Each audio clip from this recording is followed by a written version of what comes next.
right, guys. So Willie's got a question. Willie says, I think a great topic is always inventory and when it can be done. Does it have to be done at time of tow, or can it be done several hours after tow in an impound without warrant? So Willie, first things first, man. For me, I always refer to them as inventories, right? I never refer to them as inventory searches because I need to keep it clear in my mind that I'm not doing a search, and a search has a legal definition. And an inventory is not a search. And so I never refer to them as searches when I testify. I never refer to them as searches in my report.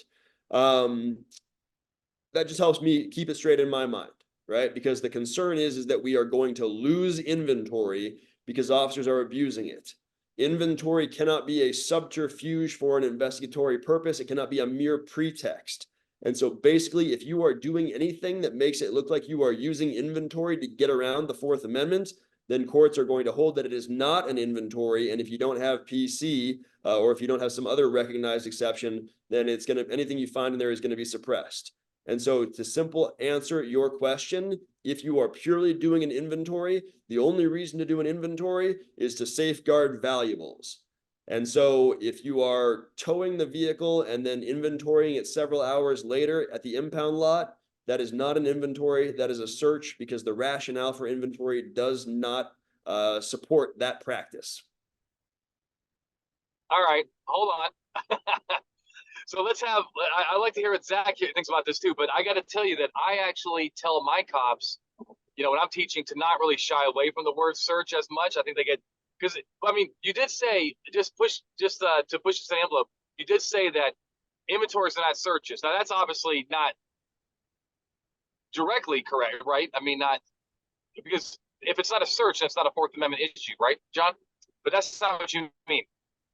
Well, so I mean, basically, what we're doing here is we're not searching, right? Because I'm going into an item with the attempt to gain information, and that's not what I'm doing. Well, but you are searching. You just said yourself. You're searching for what, though? You're not searching for evidence. You're searching for what?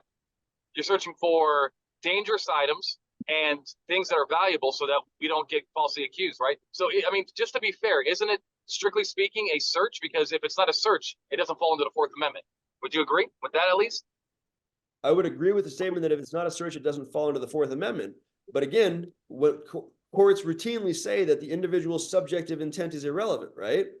And yet, if you are using inventory, if your subjective intent is to conduct this for an investigatory purpose, well, then it's not a valid inventory. And so in that case, an individual's subjective intent absolutely does matter. And so I say, subjective intent matters on inventories, right? Correct. It does, yes. But it's still a search. Yeah, but so Zach, how do you teach this? Because again, I don't teach it like John does, and I just want to kind of let our audience know, because a lot of people have seen my class and like, wait a minute, Anthony does say they're searches, but they're just like a pat down as a search. It's just a very narrow search. But how do you teach it, Zach? Yeah, I teach it as being a search, in the constitutional sense of the word. I mean, it's a community caretaking type of administrative type of a search. It's not a investigative search, but under either the Katz or the Jones-Hardinus definition of a search, it's a physical intrusion into a constitutionally protected area with the intent to gather information, which is in this case, what are the contents of the vehicle? But I agree also that the officer's motive is relevant in determining the lawfulness of the inventory.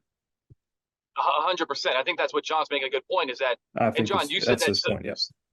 Yeah, and exactly. I see his point, but I do know there's going to be cops out there. They're like, wait a minute, how can it not be a search? And that's not what we mean. It's a search for evidence, and subjectiveness does.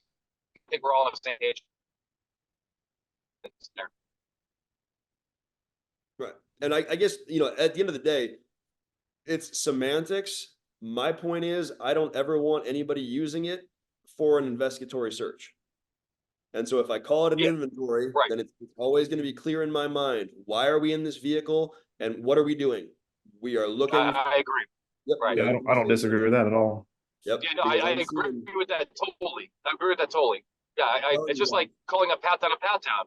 We don't search the person. I mean, I guess we can say we're searching for weapons, but really, that wouldn't be healthy because search implies more exploratory, right? So, yeah, okay. I think we're all on the same page, but anyway, I just want to throw in my 2 cents. Yeah, no, definitely. I appreciate it. I'm just telling you, we're gonna lose inventory, and I see it coming out of Colorado through the 10th Circuit. Yeah, ask the state of Iowa. Iowa's lost it. California actually has not lost it, but they do have a case of the Supreme Court in California that makes it a lot more restrictive. But all these courts, they want legit reasons. I mean, you talked about that.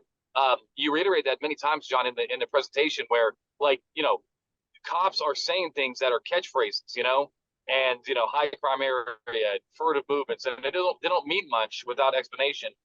And it's the same thing with these community caretaking cases. The courts want reasons, I think. Absolutely. All right.